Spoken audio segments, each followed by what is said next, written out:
On this historic day, when India takes her place as a free and independent dominion in the British Commonwealth of Nations, I send you all my greetings.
मित्रों, मैं RSS के बारे में विशेष रूप से चर्चा करना चाहूँगा। अब आपके मन में सवाल आएगा कि मैं आरएसएस के बारे में क्यों बात करना चाहता हूँ, बाकी संगठनों के बारे में ही बात क्यों नहीं करना चाहता। तो मेरा जवाब है, आज की सांप्रदायिक परिस्थिति में एक तरफ मुस्लिम सांप्रदायिकवाद और दूसरी तरफ हिंदू सांप्रदायिकता दोनों मौजूद हैं। पर हिंदू सांप्रदायिकता आज के लोकतंत्र के लिए ज़्यादा खतरनाक है, और ये खतरा जो यहाँ बना है वो उन सभी संगठनों से बना है जो आरएसएस के द्वारा निर्माण किए गए हैं। इनमें भारतीय जनता पार्टी, विश्व हिंदू परिषद, बजरंग दल, आदिवासी कल्याण आश्रम और ऐसे सैकड़ों संगठन हैं जो समाज में एक प्रकार से नफरत के बीज बोते हैं और अलग अलग प्रकार से सांप्रदायिकता को हवा देते हैं, अलग अलग प्रकार से सांप्रदायिकता की आग को तेज करते हैं। आरएसएस का पूरा नाम है राष्ट्रीय स्वयं सेवक संघ। आरएसएस के बारे में चर्चा करना इसलिए जरूरी है क्योंकि बाकी सारे सांप्रदायिक संगठनों के पीछे इस संगठन का हाथ है, और ये एक शीर्ष संगठन है जो बाकी सारे संगठनों को निर्देश देता है और उनके बीच में तालमेल बिठाकर सांप्रदायिक राजनीति को एक खतरनाक धरातल की ओर ले जाने की कोशिश कर रहा है। आरएसएस का जन्म 1925 में नागपुर में हुआ। आरएसएस का जन्म 1925 में ही क्यों हुआ?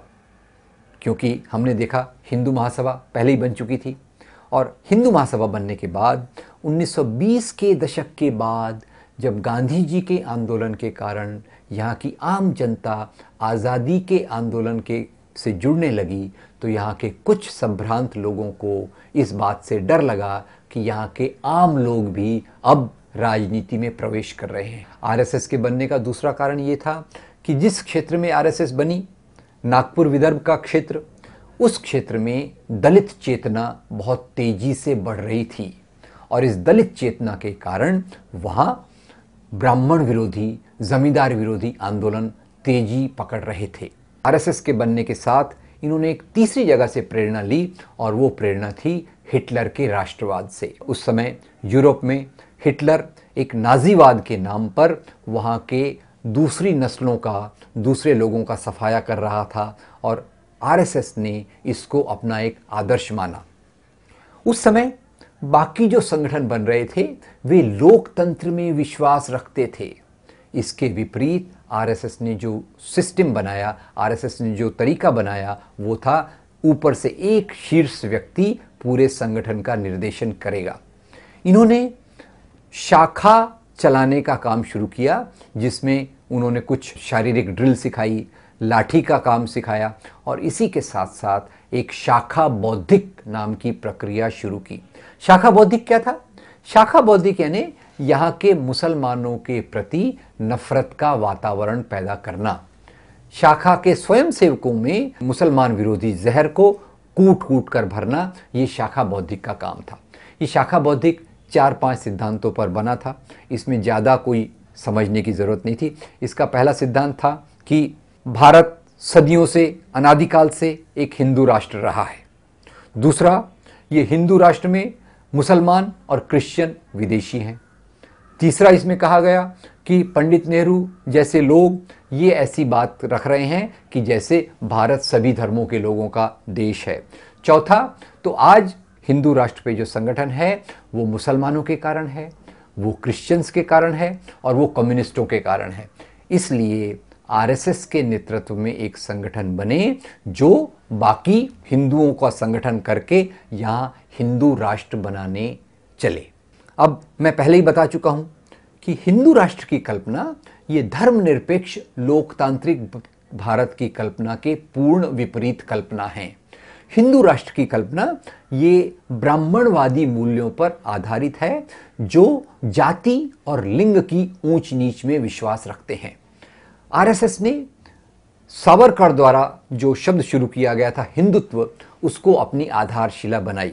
अब हिंदुत्व क्या है? यहाँ 4 शब्दों को हम समझ लें। पहला शब्द है हिंदू, दूसरा शब्द है हिंदू धर्म, तीसरा शब्द है हिंदुत्व, चौथा शब्द है हिंदू राष्ट्र। यहाँ इस बात को हम स्पष्ट कर लें कि हिंदू शब्द ये भारत के पुराने ग्रंथों में नहीं मिलता। हिंदू शब्द ये जो है 8वीं शताब्दी में आया और ये लाया गया उन लोगों द्वारा जो भारत में पश्चिम की ओर से आए थे। पश्चिम की ओर से वो आए मुसलमान और बाकी लोग। उन्होंने देखा कि यहाँ सिंधु नदी है। स को उनकी भाषा में ज़्यादा प्रयुक्त नहीं करते, तो स के बदले वो ह शब्द का इस्तेमाल करते थे। तो उसका मतलब था कि सिंधु नदी के इस पार रहने वाले लोग हिंदू। तो हिंदू शब्द की शुरुआत एक भौगोलिक अर्थ से हुई। बाद में इस क्षेत्र में होने वाले सभी धार्मिक परंपराओं को हिंदू धर्म के नाम से जाना गया। अब हिंदू धर्म जो है वो बाकी धर्मों से एक मायने में अलग है। बाकी धर्मों में पैगंबर हैं, ईसा मसीह, मोहम्मद पैगंबर, गुरु नानक, बुद्ध, महावीर, ये धर्मों के पैगंबर हैं। हिंदू धर्म उस प्रकार का धर्म नहीं है। हिंदू प्रकार एक प्रकार का क्षेत्रीय धर्म है और वहाँ की धार्मिक परंपराओं को हिंदू कहा गया।